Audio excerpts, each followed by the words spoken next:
New year, new beginnings. As we step into 2026, it's a good moment to pause and reflect on the challenges that lie ahead of us. We began 2025 with enormous aspirations for climate action, like the new global treaties, major UN negotiations, and the hope that governments would finally match the urgency that science has been signaling for years.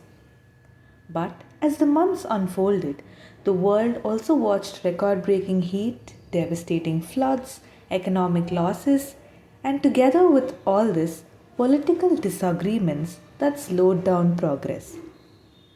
Over the last year, India also faced some of its most severe climate related damages. The aim of this podcast is simple, to take a quick pit stop tour of what can be celebrated and what left us disappointed. Which global climate laws were negotiated in 2025? What progress was made towards a legally binding global plastics treaty? What did COP30 and UNEA 7 actually deliver?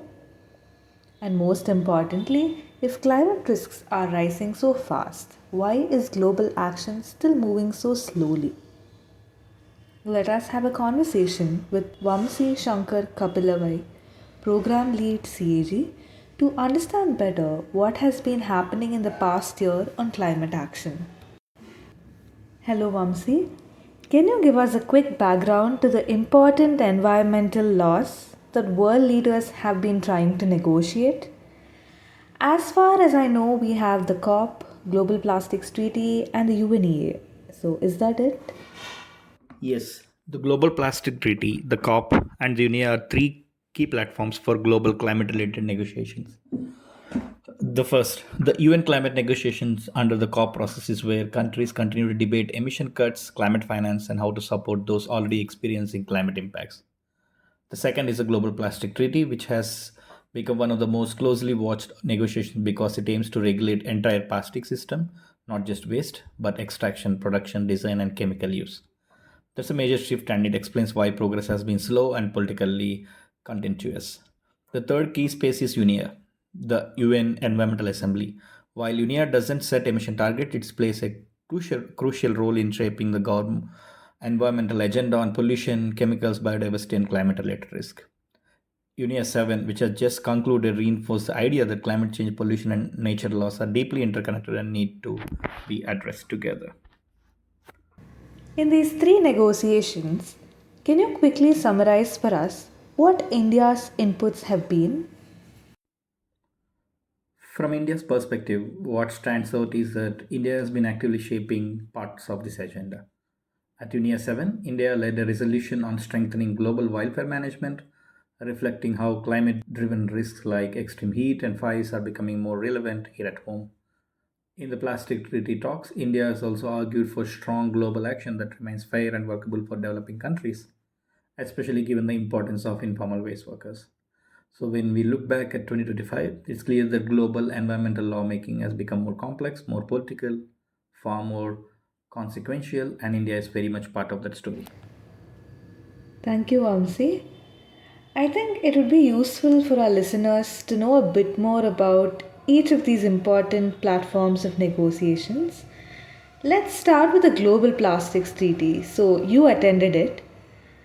What happened and what did not happen?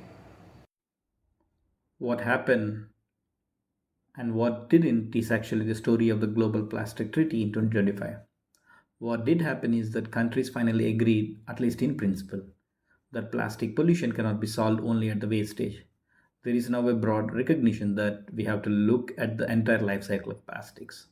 How much plastic we produce, what chemicals go into it, how products are designed, and who is responsible once plastics enter the market. That's a big shift compared to earlier years, and it shows how far the conversation has moved. But what did not happen is just as important. Countries failed to reach consensus on some of the most critical and contentious issues, especially limits on plastic production, regulation of hazardous chemicals, and how finance and responsibility should be shared between developed and developing countries. These issues were pushed forward, deferred, or heavily bracketed rather than resolved. And that deadlock isn't accidental. there is a very real political divide. On one side, our countries pushing for strong, binding global rules that cap production and reduce plastic at source. On the other are countries, often with powerful petrochemical and plastics industries, that want the tree to focus mainly on recycling and waste management. So, where we have landed after 2025 is this: the treaty is still alive, the ambition is still on the table, but the hardest decisions have been postponed. The next phase will determine whether this becomes a truly transformative agreement or a much weaker one that manages waste without reducing the problem itself. All right. And the COP, I believe, was also a letdown. What happened there? Yes, for many people, COP in 2025 felt like a letdown, and for understandable reasons. What did happen is that countries once again reaffirmed the science and the urgency. There were strong statements about keeping the 1.5-degree goal alive, about the need for adaptation, and about the importance of climate finance for developing countries. Some progress was made on technical frameworks and reporting, but nothing that fundamentally changed the pace or scale of the global action. What didn't happen is what really mattered. There were no meaningful new commitments to cut emissions faster, no clear signal on phasing down fossil fuels, and very limited movement on climate finance, especially the scale and accessibility of funds for countries like India. Many of the big decisions were deferred, softened, and wrapped in language that allows countries to continue more or less as they are. A big reason for this is politics. Global geopolitics tensions, energy security concerns, and domestic economic pressures made many governments risk averse. Climate ambition took a backseat to short term national interests. And once again, we saw a gap between what science demands and what politics is willing to deliver. So the disappointment around COP 2025 isn't because nothing happened, it's because what happened was nowhere near enough. The world needed a course correction, and instead we got incremental steps. That's why so many observers walked away feeling that we are still losing time. Let's come to the UNEA discussions. What was achieved at the UNEA? UNEA tends to be misunderstood, so it's important to be clear about what was and wasn't achieved there. UNEA isn't where countries negotiate emissions cuts like at the COP. Instead, it's a space where government sets the direction of global environmental governance on pollution, chemicals, biodiversity, and emerging climate related risk.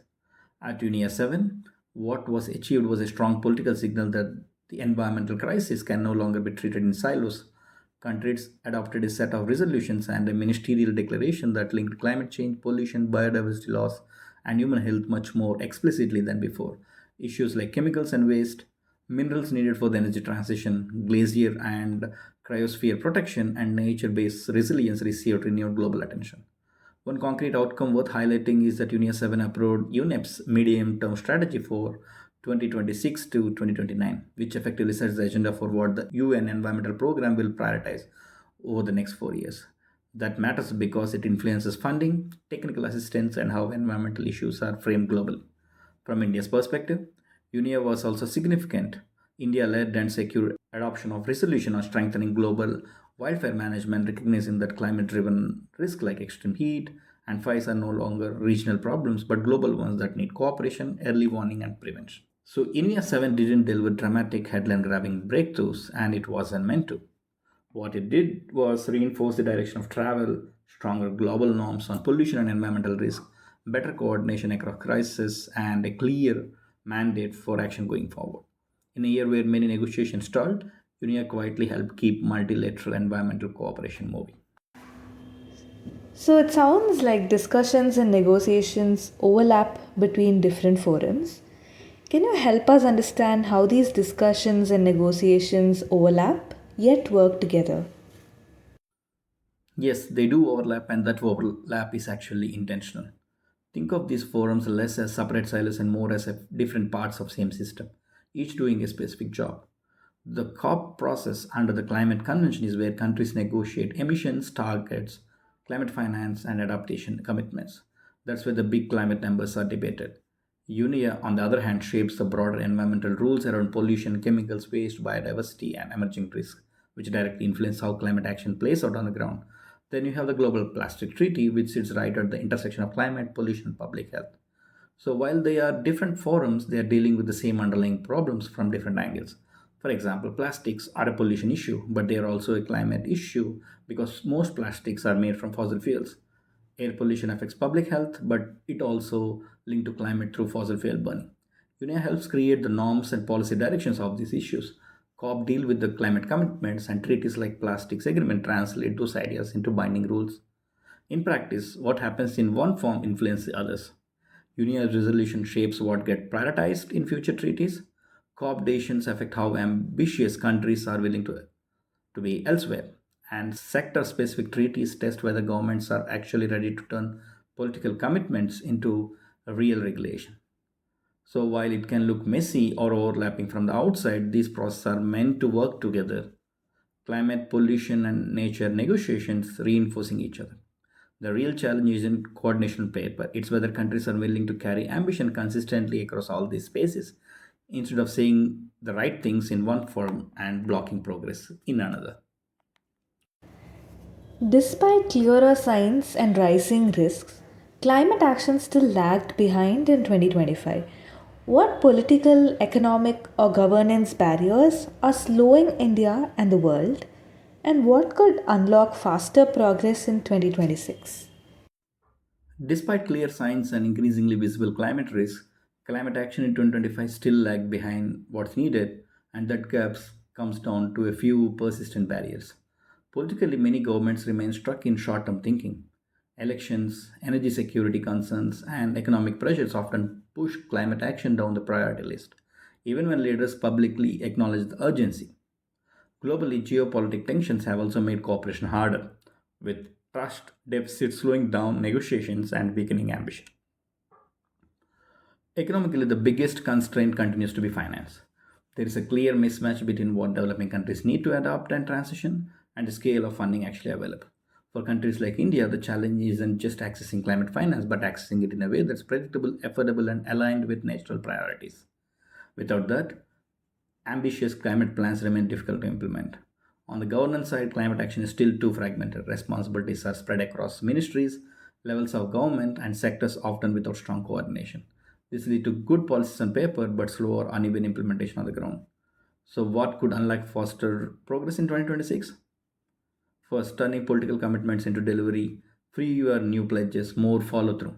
Second, making climate finance simpler, faster, and fairer, especially for adaptation and resilience. And third, treating climate not as a standalone issue, but as central to development, public health, jobs, and economic stability. When climate action is framed as a solution rather than a cost, that's when momentum really starts to build. Thank you, Vamsi, for breaking this important information down for us. And with that, we come to the end of our look back at climate developments in 2025 and climate aspirations for 2026. The past year has seen an increasingly unraveling planet Earth, throwing families and communities into helpless chaos. But it's also been a year of new agreements, important discussions, and some major events that shaped how countries think about climate and the environment. There's still a lot to understand as these decisions turn into real actions and the impacts become clearer over time. We'll keep following how things unfold in the coming year. For over 40 years now, Citizen Consumer and Civic Action Group has been working to protect citizens' rights in consumer and environmental issues and promote good governance processes, including transparency, accountability, and participatory decision making. This podcast series, Studio CAG, like our work itself, will cover various areas of interest to the average citizen and consumer. Follow us on our social media pages, CAG Chennai. We are there on Facebook, Instagram, Twitter, Threads, and LinkedIn to keep yourself updated of both social and environmental news. Our website www.cag.org.in and our YouTube pages will also have loads of information which might be of interest to you. Until we meet next time, goodbye.